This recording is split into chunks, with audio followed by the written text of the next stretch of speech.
Action. Halo semuanya, Assalamualaikum. Kami dari kelompok RNA akan mempresentasikan dan menjelaskan apa sih RNA itu, apa sih strukturnya, dan bagaimana proses cara kerja dari RNA itu sendiri. Nah, seperti yang kita tahu bahwa sebelumnya dari kelompok DNA telah menjelaskan DNA itu apa, dan DNA dan RNA memiliki ketika tersambungan. Mari kita simak presentasinya. Dimulai dari oh iya. Perkenalkan saya Bung Tadi Nana dari absen 1. Saya Sabar Bisa Kebetulan nomor absen 28. Saya Bapak Arsa, absen 33. Saya Fajar absen 17. Saya Jamila absen 12. Saya Indra Baikal Rizka absen 15. Saya Abdullah absen 4. Saya Vanessa absen 31. Baik. Untuk presentasi akan dimulai dari Ya, ini kami kasih tahu.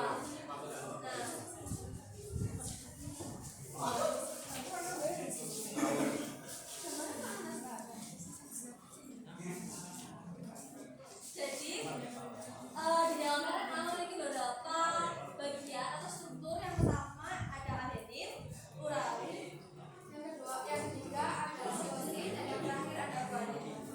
Nah, hal ini akan dijelaskan oleh teman kami yang lain ya teman-teman. Nah, jadi adenin dan urasil dan juga guanin silosin itu merupakan bahan nitrogen yang ada dalam RNA atau asam ribonukleat. Dalam struktur RNA, adenin A berpasangan dengan urasil U melalui ikatan hidrogen, dan hal itu akan dijelaskan oleh teman kami nanti di belakang. Proses ini terjadi selama sintesis RNA dari terminal DNA melalui proses transkripsi. Nah, teman-teman tahu nggak sintesis itu apa? Nggak tahu. Oke, saya jelaskan.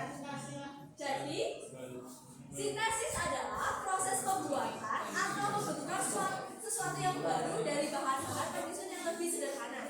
Dalam konteks biologi yang sedang kita bahas ini, sintesis merujuk pada pembentukan molekul atau struktur baru seperti sintesis protein atau pembentukan protein, atau juga sintesis RNA atau pembentukan RNA. Lalu template itu apa sih? Template merupakan kopi atau pencetakan sebuah pola atau template yang digunakan sebagai acuan untuk membuat molekul baru. Dalam proses transkripsi, template merujuk pada urai DNA yang digunakan sebagai acuan untuk membentuk RNA. Dengan kata lain, DNA menjadi template atau cetakan untuk membuat RNA selama proses transkripsi. Lalu transkripsi itu apa sih? Adalah proses di mana informasi genetik yang ada dalam DNA disalin menjadi RNA. Dalam proses ini, salah satu urai DNA berfungsi sebagai template untuk mensintesis RNA. Enzim RNA replikase akan membaca urutan bahasa pada DNA dan membentuk RNA dengan urutan bahasa yang sesuai. Jadi intinya DNA itu RNA akan menggunakan atau mengkopi dari DNA dan akan menyebabkan protein lalu saya akan fokus pada adenin dan urasil. Adenin adalah salah satu basa nitrogen yang termasuk dalam kelompok purin. Dalam struktur kimianya, adenin memiliki dua cincin atau struktur yang lebih kompleks, dan dalam DNA, adenin selalu berpasangan dengan urasil. Tapi, jadi pasangan basa, adenin A selalu berpasangan dengan urasil U dalam RNA. Pasangan basa ini terjadi melalui ikatan hidrogen yang menghubungkan dua basa ini selama sintesis RNA. Kemudian perannya dalam RNA adalah adenin membawa informasi genetik yang diperlukan untuk sintesis protein. Ketika RNA disalin dari DNA, urutan adenin di DNA akan diterjemahkan menjadi urutan urasil dalam RNA. Lalu, urasil adalah basa nitrogen yang termasuk dalam kelompok pirimidin. Struktur kimianya lebih sederhana, hanya terdiri dari satu cincin. Jadi kalau misalnya adenin itu terdiri dari dua cincin, sedangkan urasil itu terdiri dari satu cincin. Urasil hanya ditemukan dalam RNA, tidak ada dalam DNA. Kalau di DNA itu namanya timid, tapi kalau di RNA namanya urasil. Jadi kalau misalnya di DNA adenin itu berpasangan sama timid, jadi A sama T. Tapi kalau di RNA itu adenin berpasangan sama urasil, jadi A sama U.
Guanina selalu berikatan pada sitosin karena kedua ini memungkinkan terjadinya ikatan hidrogen. Ikatan hidrogen dapat diketahui dari pola akseptor dan keberadaan hidrogen pada permukaan aksel bawah. Untuk permukaan atas guanin memiliki dua akseptor yaitu N dan O. Pada sitosin memiliki benang ikatan yaitu NH. Untuk permukaan bawah guanin memiliki akseptor ikatan N dan NH. Jika sitosin memiliki akseptor O. Peran guanin dan sitosin pada ikatan hidrogen membentuk struktur dan sifat-sifat khusus dari molekul-molekul tersebut.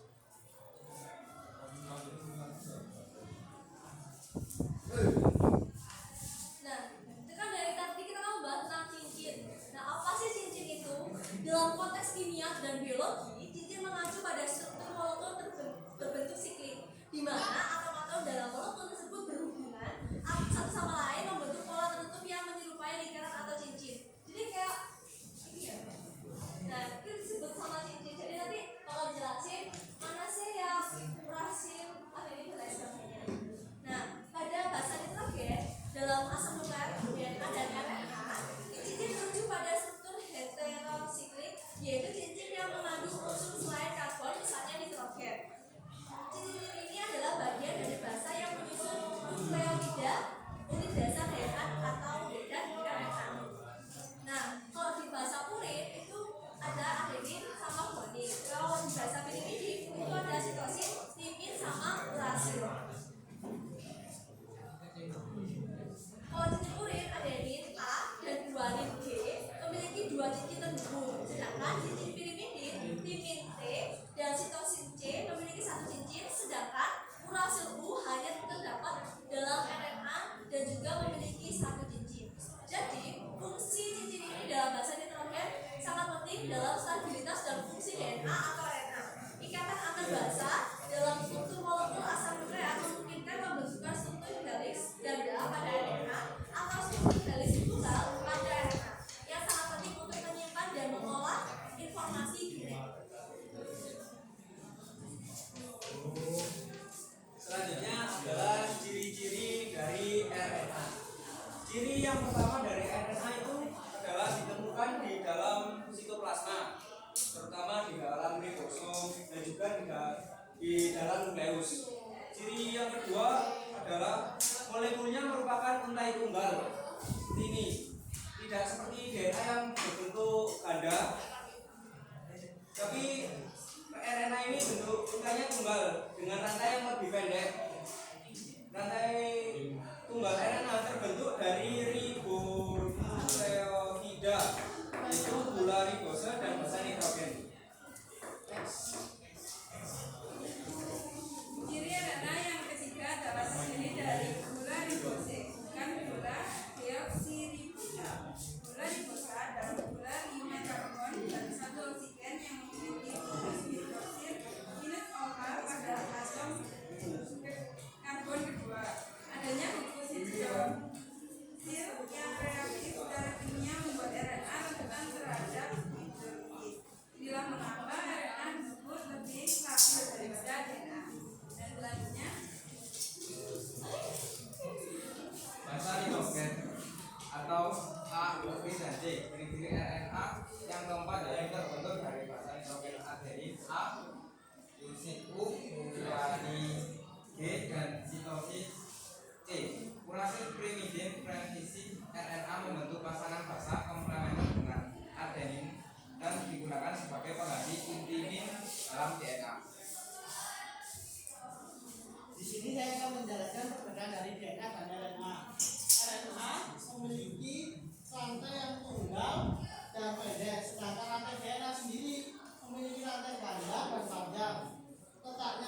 Letak RNA sendiri berada di dalam nukleus dari bosom serta di dalam sitoplasma, sedangkan letak DNA berada di nukleus, mitokondria dan kloroplas.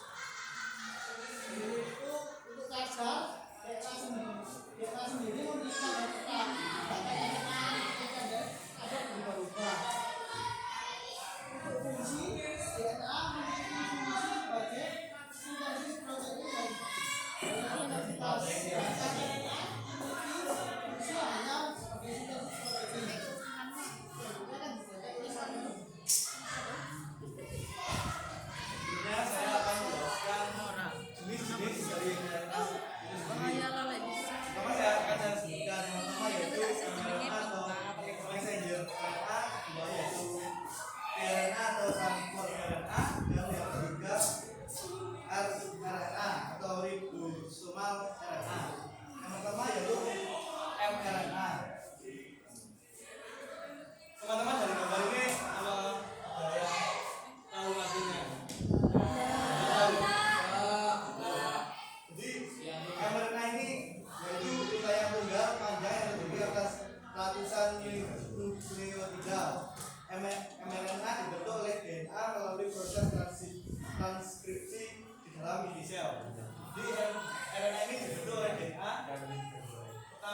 ribosom. Setelah di ribosom terdapat jenis RNA lain yaitu tRNA. tRNA berfungsi membawa asam amino ke ribosom. Molekul tRNA terdiri atas untaian tunggal yang pendek sekitar 80 nukleotida. Jadi gambar dari tRNA ini. Jadi kode yang dibawa oleh mRNA dari sini seperti saat itu masuk ke dalam ribosom dan akan dikatakan dengan tRNA. tRNA ini akan seperti dikatakan ya, A dengan U, terus C dengan D. Dia akan memasangkan dirinya sendiri, pemasangannya. Dari kode yang dibawa tRNA ini akan ditranslasikan dalam asam amino. Misal kode AA kan kita tRNA itu membawa kode asam amino yaitu AIS. Itu kan seperti itu fungsi dari mRNA dan tRNA. Dan selanjutnya RNA akan dilanjutkan oleh Mas Agus. Baik, assalamualaikum warahmatullahi wabarakatuh. Di sini saya akan menjelaskan kelanjutan dari kelompok-kelompok saya dan juga nanti merangkum dari keseluruhan pembahasan ini.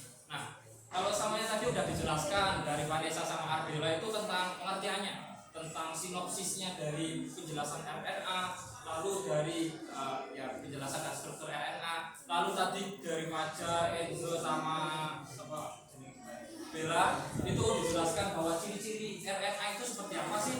Lalu yang satu lagi dijelaskan secara konsep di lapangannya sama Samuel.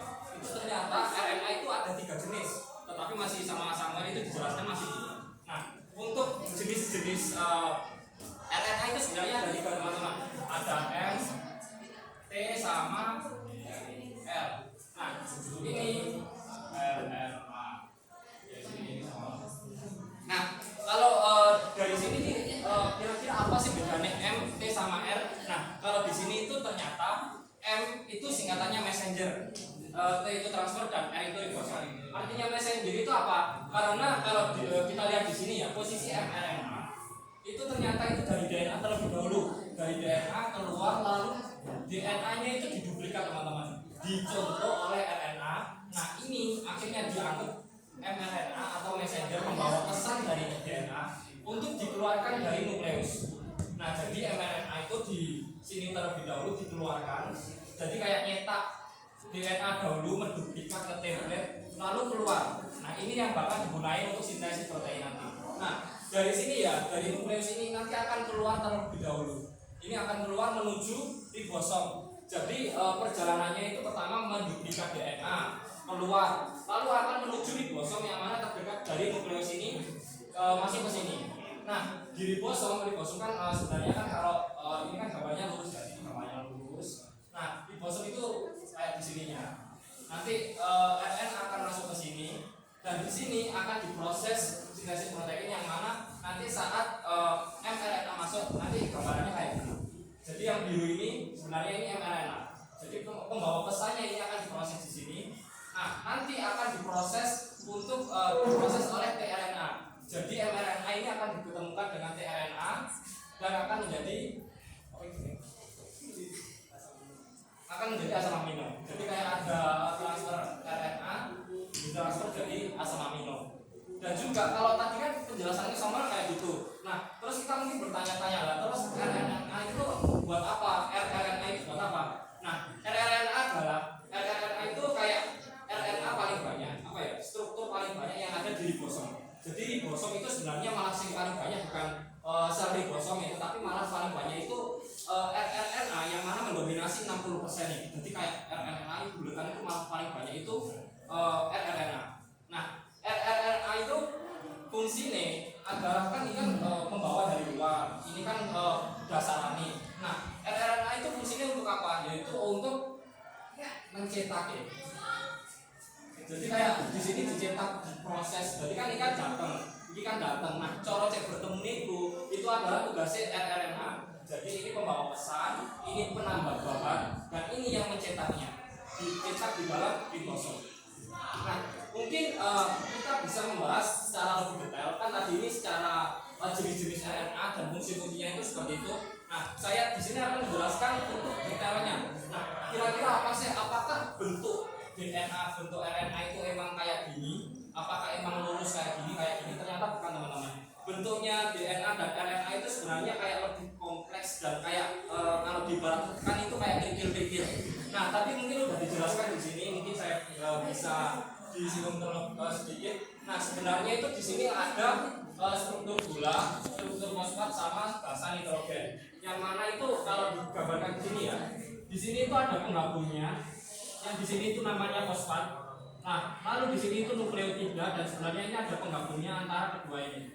Jadi ini nukleotida, deoksiribosa, baru fosfat. Nah, jadi sebenarnya bentuk dari RNA dan DNA itu kayak kecil-kecil dan kompleks. Nah, di situ sebenarnya semuanya juga berkaitan. Mungkin kok kayak ada yang bingung, kenapa C harus berkaitan dengan D? Kenapa sitosin harus bertemu dengan guanin? Kenapa kok adenin harus bertemu dengan urasin? Kenapa kok nggak A dengan C atau A dengan D itu?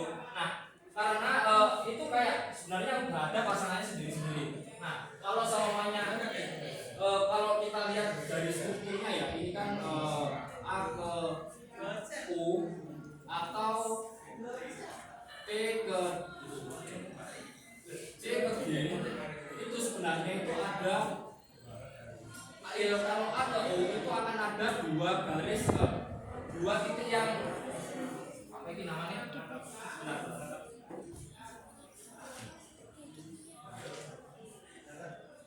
Ada bentuk dua ikatan hidrogen. Kalau A ke O itu ada dua bentuk, ada dua ikatan hidrogen. Nah, kalau C ke G itu ada 3 ikatan hidrogen.